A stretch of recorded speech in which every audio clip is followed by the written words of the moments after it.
سندھ کی تاریخ ایک نہایت اہم اور دلچسپ داستان ہے جو قدیم دور سے لے کر موجودہ دور تک پھیلی ہوئی ہے۔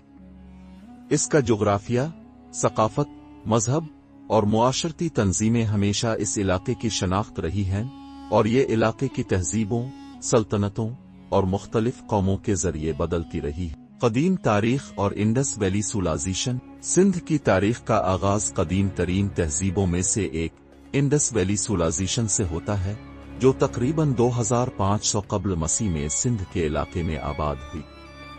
انڈس ویلی سولائزیشن کی سب سے اہم خصوصیت اس کی شہرکاری تھی، اور اس کے آثار آج بھی موہنجو دیڑو اور ہڑپہ میں ملتے ہیں۔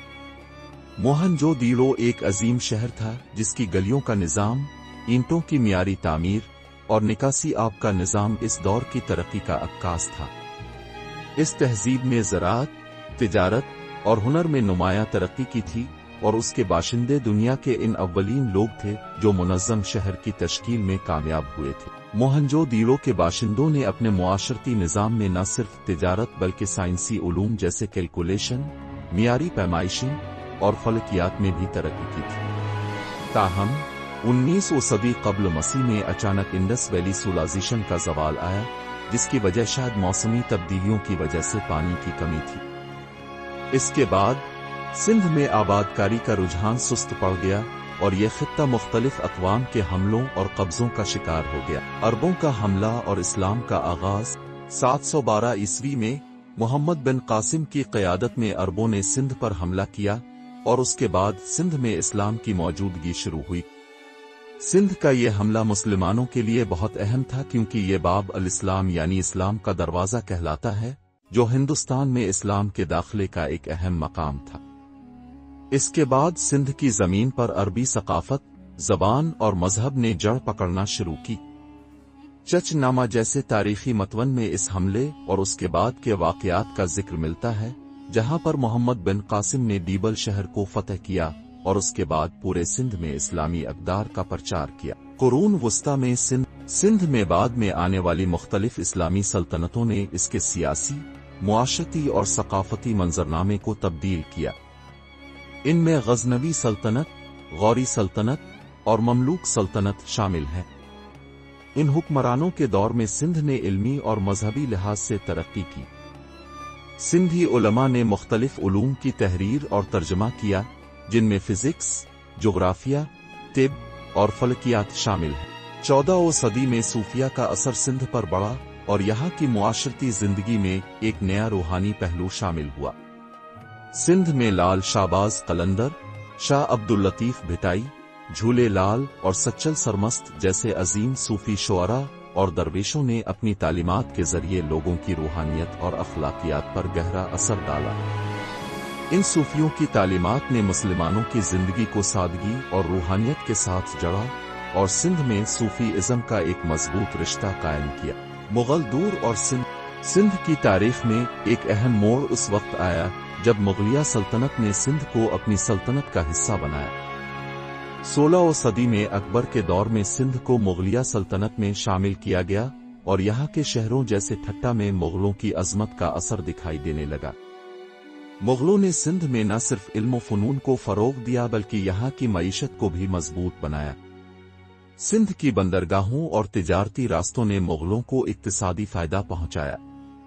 اس دور میں یہاں کی ثقافت میں ہندوستان کے دیگر حصوں کی ثقافتوں کا امتزاج نظر آتا ہے۔ تالپور حکمرانی اور برطانوی دور۔ 18ویں صدی میں تالپور خاندان نے سندھ کی حکمرانی سنبھالی۔ تالپوروں کے دور میں سندھ نے سیاسی طور پر ایک مضبوط حیثیت حاصل کی۔ یہ خاندان بلوچ قوم سے تعلق رکھتا تھا، اور ان کے دور میں سندھ میں ترقی کی کئی نئی راہیں کھلیں۔ تاہم 1843 میں برطانوی فوج نے جنرل چارلس نیپر کی قیادت میں سندھ کو فتح کر لیا۔ اس کے بعد سندھ کو برطانوی ہندوستان کا حصہ بنا دیا گیا، اور اس علاقے میں برطانوی حکمرانی قائم ہو گئی۔ پاکستان کے قیام کے بعد 1947 میں سندھ ایک نئے ملک پاکستان کا حصہ بن گیا۔ تقسیم کے وقت سندھ میں ہندو مسلم فسادات بھی ہوئے، لیکن ان فسادات کا اثر پنجاب اور بلوچستان کے مقابلے میں نسبتاً کم رہا۔ تقسیم کے دوران بہت سے ہندو، جو سندھ میں رہ رہے تھے ہندوستان ہجرت کر گئے اور ان کی جگہ مسلم مہاجرین نے لے لی۔ اس کے باوجود سندھ میں ہندوؤں کی کمیونٹی آج بھی موجود ہے اور وہ اپنے مذہبی اور ثقافتی ورثے کو زندہ رکھے ہوئے ہیں۔ پاکستان کے قیام کے بعد سندھ کی ترقی میں کئی چیلنجز کا سامنا رہا، جیسے کہ سیاسی کشمکش، اقتصادی مسائل اور ثقافتی تبدیلیاں۔ سندھ کی سیاست میں پاکستان پیپلز پارٹی کا اہم کردار رہا، جس کے بانی ذوالفقار علی بھٹو نے اس علاقے میں عوامی سیاست کو فروغ دیا۔ سندھ کی ثقافت اور زبان۔ سندھ کی ثقافت ایک رنگین اور متنوع تاریخ کا حامل ہے۔ یہاں کی زبان سندھی، جو ایک قدیم زبان ہے، یہاں کی روزمرہ زندگی میں استعمال ہوتی ہے۔ سندھ کے لوگ اپنی روایت، فنون، موسیقی اور رقص میں گہری دلچسپی رکھتے ہیں۔ سندھی لوک موسیقی، ڈھول اور کتھک جیسے رقص کے رنگین مظاہرے اس علاقے کی ثقافت کا حصہ ہیں۔ یہاں کے سندھی کپڑے، دستکاری اور کھانے بھی دنیا بھر میں مشہور ہیں۔ نتیجہ، سندھ کی تاریخ ایک نہ ختم ہونے والی داستان ہے جو مختلف تہذیبوں، اقوام اور حکمرانوں کی کہانیوں سے بھری ہوئی ہے۔ اس کی تاریخ میں ہمیں اسلامی اثرات، مغل حکمرانی، صوفی ازم اور جدید دور کی سیاسی و سماجی تبدیلیوں کا ایک گہرا عکس ملتا ہے۔ سندھ کی تاریخ نہ صرف پاکستان بلکہ جنوبی ایشیا کے تاریخ کا ایک اہم باب ہے، اور یہ ہمیں اس علاقے کی تہذیبوں، رسم و رواج اور مذہب کے بارے میں ایک گہری بصیرت فراہم کرتی ہے۔